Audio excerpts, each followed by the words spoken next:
اعوذ باللہ من الشیطان الرجیم بسم اللہ الرحمن الرحیم۔ اس سے پچھلی نشست کے اندر ہم نے تکبیر تحریمہ اور قیام کے بارے میں چند ملحوظات پیش کی تھی۔ آج رکوع کے بارے میں سماعت فرمائیے، اور ایک نقطہ کہ خواتین ہماری ماؤں بہنوں کے نماز میں جو چند فرق ہیں ان میں ایک تکبیر تحریمہ کا بھی ہے کہ مرد احباب اپنے ہاتھ کانوں کے لو تک بلند کریں گے، جبکہ ہماری مائیں بہنیں اپنے ہاتھ اپنے کندھوں تک بلند کریں گی۔ مرد احباب ناف کے نیچے اپنا ہاتھ مضبوطی سے پکڑیں گے، جبکہ ہماری مائیں بہنیں اس کے برعکس قیام ادا کریں گی۔ اب رکوع کے بارے میں سماعت فرما لیجئے کہ رکوع کا کم سے کم درجہ یہ ہے کہ اگر کوئی شخص بوجہ مجبوری زیادہ نہیں جھک سکتا تو وہ کم از کم اتنا ضرور جھکے کہ اس کے ہاتھ مضبوطی کے ساتھ اپنے دونوں گھٹنوں کو پکڑ سکیں، اور ہماری ماؤں بہنوں کے لیے اس سے بھی کم کی مقدار موجود ہے۔ لیکن جو شخص صحت مند ہے، رب نے اسے صحت جیسی عظیم نعمت عطا فرمائی ہے، وہ مکمل اپنا سر اور اپنی کمر بالکل سیدھی حالت کے اندر اس ترتیب کے ساتھ رکوع ادا کرے گا کہ اگر پانی کا بھرا ہوا گلاس اس کی کمر پر رکھ دیا جائے تو وہ گرنے نہ پائے۔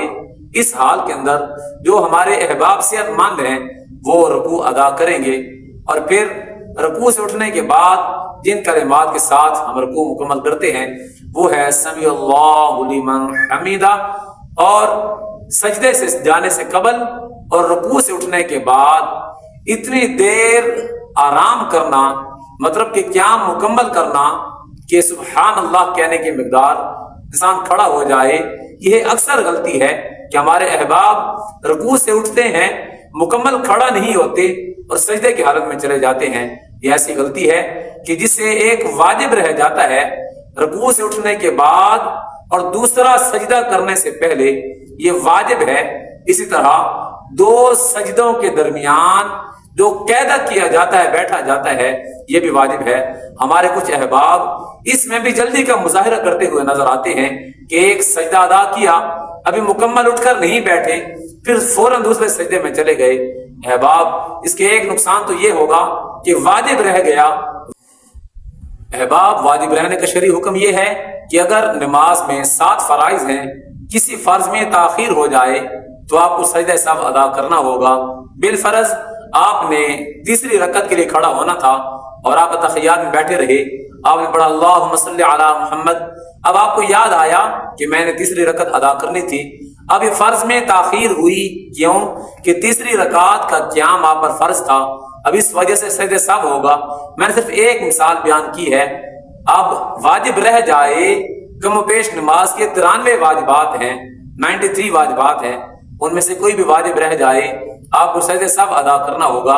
اب آپ ایک رکوع سے اٹھے، سجدے میں جانے سے قبل سیدھا کھڑا ہونا آپ پر واجب تھا، 2 سجدوں کے درمیان کچھ گھڑیوں کے لیے بیٹھنا اور مکمل بیٹھنا آپ پر واجب تھا۔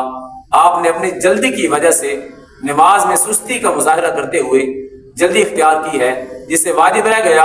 اب ایک تو آپ سجدہ سہو ادا کریں گے، اور نماز کے اندر جو خشوع و خضوع ہے وہ مکمل آپ کو میسر نہیں ہوگی۔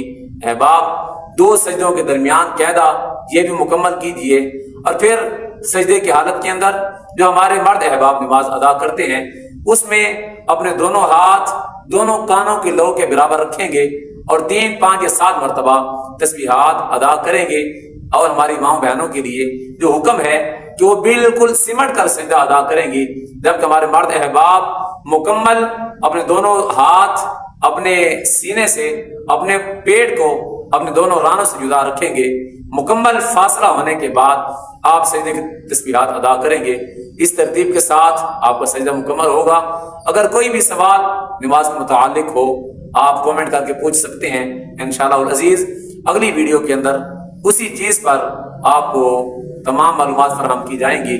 وآخر دعوانا ان الحمد للہ رب العالمین۔